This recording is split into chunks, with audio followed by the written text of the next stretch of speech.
बेटा मेरे चश्मे का शीशा टूट गया, इसे रख लो, दफ्तर जाते वक्त बनवा देना। राजीव की मां जेना जी अपना चश्मा वहीं टेबल पर रखकर अपने कमरे के भीतर चली गई। दफ्तर जाने के लिए तैयार हो रहा राजीव अपनी मां का टूटा हुआ चश्मा उठाकर अपनी शर्ट की ऊपर वाली जेब में रख ही रहा था कि कॉलेज के लिए निकल रही उसकी छोटी बहन सलोनी ने उसे टोक दिया। भैया, मेरे कॉलेज की फीस जमा करने की कल अंतिम तारीख है। मैंने तुम्हारी फीस कल ही जमा कर दी है, तुम निश्चिंत होकर कॉलेज जाओ बहन। राजीव ने मुस्कुराते हुए अपनी बहन की ओर देखा तो सलोनी खिलखिला उठी। थैंक यू भैया। पगली, भैया को थैंक यू नहीं कहते।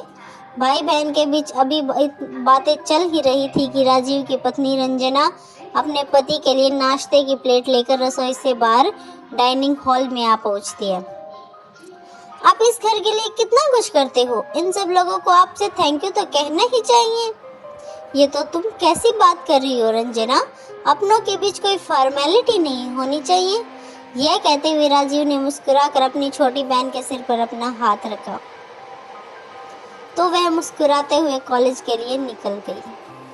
ननंद के बाहर जाते ही अपने पति के साथ नाश्ता करने बैठी रंजना ने राजीव की ओर देखा और बोली, आपको पता है इस महीने राशन और बिजली का बिल मिलाकर मुझे आपके दिए रुपए में से पूरे 10,000 रुपए खर्च करने पड़े हैं।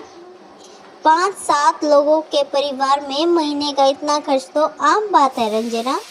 जब कमाने वाला एक और खाने वाले 5 हो तो यह आम बात नहीं होती जी। रंजना के तेवर देख राजीव के हाथ का निवाला हाथ में ही रह गया। वह रंजना का मुंह ताकने लगा। तुम कहना क्या चाहती हो? बाबूजी अब रहे नहीं, माँ जी की पेंशन आधी मिलती है, अपने बच्चों के साथ साथ अपनी छोटी बहन की पढ़ाई का खर्च भी अब आप ही उठाने लगे हैं। ऊपर से अपने छोटे भाई की नौकरी लगवाने का ठेका भी आप ही ने ले रखा है। आमदनी 1 और खाने वाले 5, जैसे तैसे पाई पाई जोड़कर घर चला रही हूँ मैं। यह सब तो अब कुछ ही दिनों की बात है। सुमित की नौकरी लगने में से वह कमाने दूसरे शहर में सेटल हो जाएगा और मेरी छोटी बहन भी कौन सा जीवन भर घर में रहने वाली है, उसका भी तो एक न एक दिन ब्याह होना ही है। राजीव ने अपनी पत्नी को समझाना चाहा, लेकिन रंजना के मन में कुछ और ही खिचड़ी पक रही थी। वह यह सब होगा तब होगा, लेकिन मैं सोच रही हूँ कि देवर जी से पहले हम लोग ही कहीं और शिफ्ट क्यों नहीं हो जाते। मैं कुछ समझा नहीं। आपकी नौकरी में तबादला तो होता ही रहता है ना? हाँ, होता तो है। फिर आप ही क्यों नहीं यहाँ से किसी दूर शहर में ट्रांसफर ले लेते? कैसी बात कर रही हो रंजना? अगर मैं ट्रांसफर लेकर किसी और शहर में रहने गया तो इस घर में कौन देखेगा? आपने इस घर का ठेका ले रखा है क्या? जो रहेगा इस घर में वही देखेगा। हमारी कुछ तो बचत होगी। रंजना बेफिक्र अंदाज में बोल गई, लेकिन राजीव पल भर के लिए सोच में पड़ गया। क्या सोचने लगे आप? मेरी सलाह अच्छी नहीं लगी आपको? अपने पति के चेहरे पर नजरें गड़ाए रंजना की ओर देख राजीव होले से मुस्कुराया। तुम्हारी सलाह तो अच्छी है, लेकिन इस घर को इसके हालत पर छोड़ने से पहले हमें इस घर से जुड़ी कई और चीजें भी छोड़नी होंगी। तो छोड़ देंगे, इसमें क्या दिक्कत है?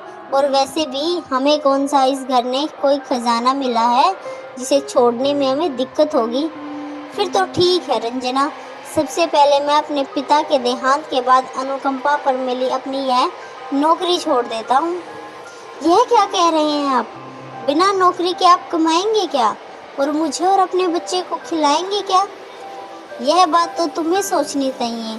तुम तो जानती ही हो कि मैंने अपनी मेहनत के बल पर इम्तिहान देकर नहीं पाई है ये नौकरी। मुझे यह नौकरी पिता के देहांत के बाद परिवार के पालन पोषण के लिए दी गई थी। इस नौकरी पर मेरा अकेले का कोई हक नहीं। इस घर को छोड़ने से पहले मुझे यह नौकरी छोड़नी होगी। मंजूर हो तो कहो।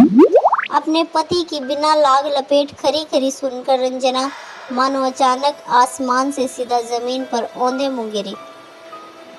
अपने दिए हुए सुझाव पर पति का उल्टा असर होता देख वह चुप हो गई, कुछ कह न सकी।